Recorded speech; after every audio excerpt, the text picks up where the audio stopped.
भक्तों की टोली आई है, मस्ती का आलम लाई है, हाथों में ताल और मन में विश्वास लाई है। पंढरपुर की राहों में गूंज रहा है एक ही नाम, हमारे नन्हे मुन्ने लेकर आए हैं विठ्ठल का पैगाम।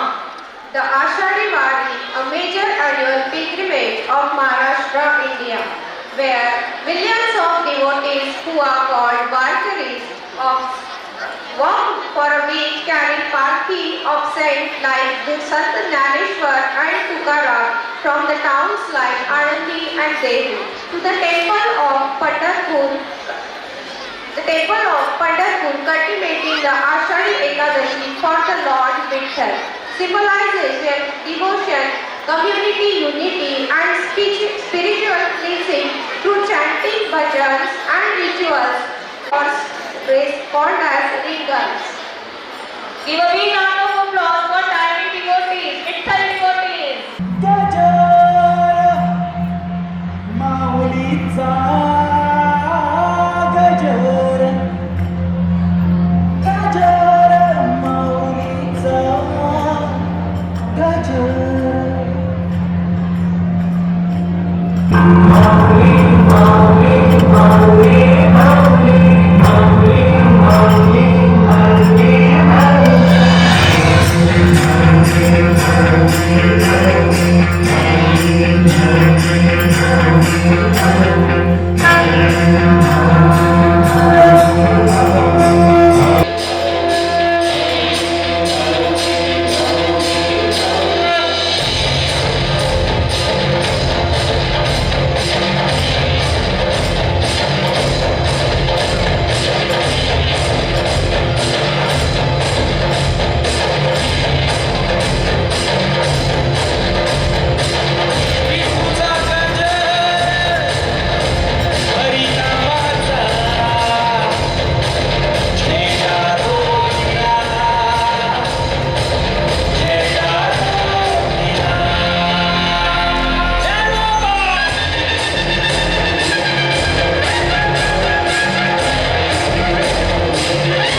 देवाच्या भूमीला कोणाची नजर लागली आणि पाण्याविन माणसाची जिंदगी बुडाली. नाही पाणी आव्हात, नाही खोल जमिनीत, नाही पाणी विहिरीत, नाही नदी नाल्यात. पाहिलं मग पाणी गेलं तरी कुठं? पाणी हरवलं कोणी ते चोरलं, पाणी हरवलं कोणी ते चोरलं. शिंग्यावाणी बळीराजाचं शेत पेटलं, पाणी हरवलं कोणी ते चोरलं. डेव्हलपमेंटचे वातात वारे बुजविले, नदी नाले सारे उंच टावर मिरविती तोरे. कसे वाहणार पाण्याचे झरे. करायचं तरी काय? नका करू पाण्याची वेस्टिंग, करा रेन वॉटर हार्वेस्टिंग. नका करू पाण्याची वेस्टिंग, करा रेन वॉटर हार्वेस्टिंग. नका करू पाण्याची वेस्टिंग, करा रेन वॉटर हार्वेस्टिंग. नका करू पाण्याची वेस्टिंग, करा रेन वॉटर हार्वेस्टिंग. म्हणजे काय हो? पावसाच्या पाण्याची करा साठवण, नदी जोड प्रकल्पाची करा पाठराखण. बंद करा पाण्याचे राजकारण, अंध्या पिकास संरक्षण. मग बोला